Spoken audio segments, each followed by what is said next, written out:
Weeki Wachee Springs State Park. My name is Emily. This right beside me is Eddie, and today we do have some reptiles out with us. And the first two that we are going to share with you are snakes. So how does everyone like snakes? Snakes! Alright, good start. Is there anyone out here who don't like them? Go ahead, raise up your hands. Alright, because now Eddie knows who to get really close to. Alright, but no worries. The first one that we are going to start off with is not so bad. He's one of my personal favorites. I'd like you to meet the Florida king snake, and his name is Elvis. Now, all of the reptiles that we're going to share with you are native here to Florida. So let's say you had a snake living out in your yard. Why would they be beneficial to keep out there? We're going to eat the rodents. In fact, they do help out greatly with the rodent population. Now, a lot of people do tend to forget this. They'll find a snake living out in their yard, and they'll prefer to kick them out and send them right on over to the neighbor. But with doing that, you're only going to inherit a lot more rodents, and rodents do carry a whole lot of diseases. So you're definitely better off with the snake out in your yard. Now, this species of snake is really great to keep around. Does anyone know why he's known as a king? Because it sings like Elvis. I worked on that all day. Actually, we're right, man, because he does eat the other snakes. He is the king of them. He'll even dine on a venomous species, such as a baby Diamondback Rattlesnake. They are immune to the venom, so if they were to take a bite from it, it would not harm them. So if you have a king snake living out in your yard, definitely very great to keep out there. Now, have any of you ever seen a snake eat before?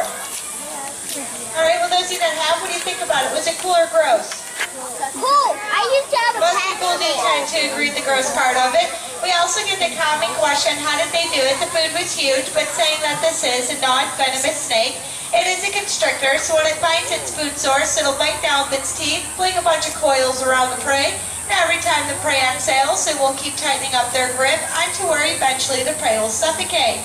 Next, they will swallow the prey whole. All snakes can unhinge their lower jaws, known as the musculature, which will allow them to swallow prey up to about 10 times the size of their head and neck. Pretty big prey, right? I used to have a pet snake. Very cool. All right, that is our Florida king snake, Elvis.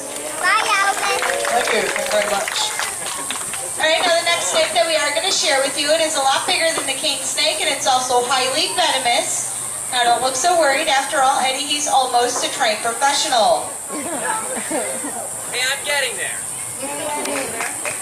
Thank you. Somebody has to have confidence. Diamondback Rattlesnake. Nice try.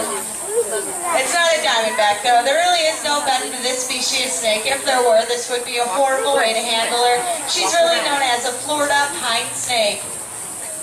But the reason why I do introduce her as being a diamondback is, well, a lot of people are not very familiar with snakes. They'll go out in the wild, they'll come across a species like this, and they will mistake her for being venomous. For one, if you take a quick glance at her pattern, it does kind of resemble one. Also, they do have a few means of self-defense that can throw you off. Now, when they become scared, they'll coil up their tail, they'll keep their head out on the top, and they're going to give you a really loud hiss. And it can be pretty intimidating. Not to worry, though, if Kiowa happens to do it during the program, Eddie's just going to throw her at you guys. No, I'm kidding. We're not allowed to do that anymore. Also, they will rattle the end of their tail to try and mimic a rattlesnake. However, as you clearly see, the snake does not have a rattle. But if she were to hit her tail on some leaf litter, it could definitely make a similar noise to throw you off. Now, how many of you live here in Florida? Quite a few of you. All right. Well, how many species of venomous snakes does Florida have? Now, there are no wrong answers, so just throw it out there. 6. 4's wrong. 6. 6 is right. We do have 6 in total. We have the Diamondback Rattlesnake, the Coral, the Canebrake, the Copperhead, the Pygmy, and the Cottonmouth, also known as a water moccasin. So my best advice is, if you are out and about, you do come across a snake, you're not sure of the species, I would just leave it alone. You wouldn't want to take that chance. Now, something really neat about this species of snake is where she'll spend most of her time.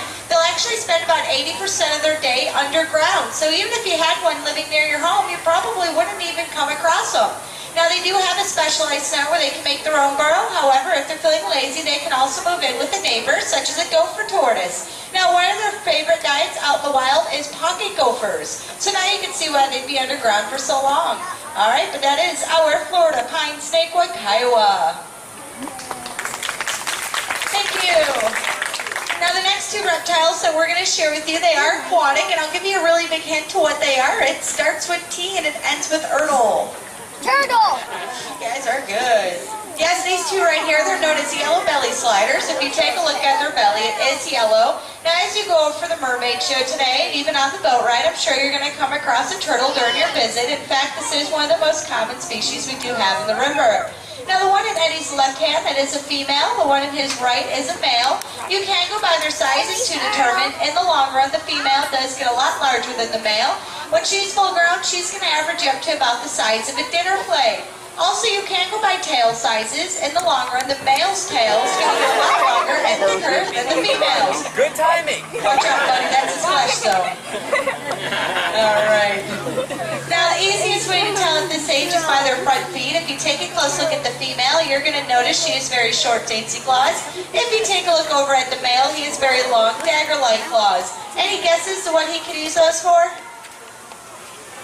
Swimming. Swimming, that's a good one. We also hear digging quite often, self-defense. But the main purpose is for courtship. When a male comes across a female he's interested in, he'll swim up to her and he'll flirt with her. He'll take those long nails and he'll vibrate them along the female's neck and face. Romantic, isn't it?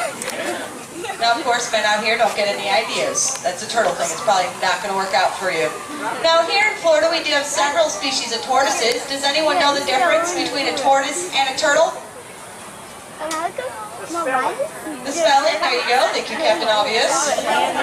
But the main thing is their environments. Turtles are aquatic. They live in the water. Tortoises are terrestrial. They live on the land. And saying that they do live in two different environments, they have adapted to them in different ways. As you can see with the turtles, they have very smooth, moist skin, webbed feet to allow them to swim. Tortoises are opposite, much more dry, rough, and scaly, with more stump-like legs with hard nails at the end to allow them to burrow. All right, but those are yellow belly sliders, Sam and Scoops. Nice. Thank you. All right, you guys ready for the final reptile? Yeah. All right, good to hear. Well, I'm going to warn you, it is really big and very ferocious. It's our American alligator. Now this right here is Armando. Now don't let Armando's small size fool you. He is about 17 years old. Oh, you guys are gullible if you believe me on that. Yeah, there's no way. Only a juvenile. He's a little over 4 years old. Alligators do grow on average about a foot a year for the first 6 years.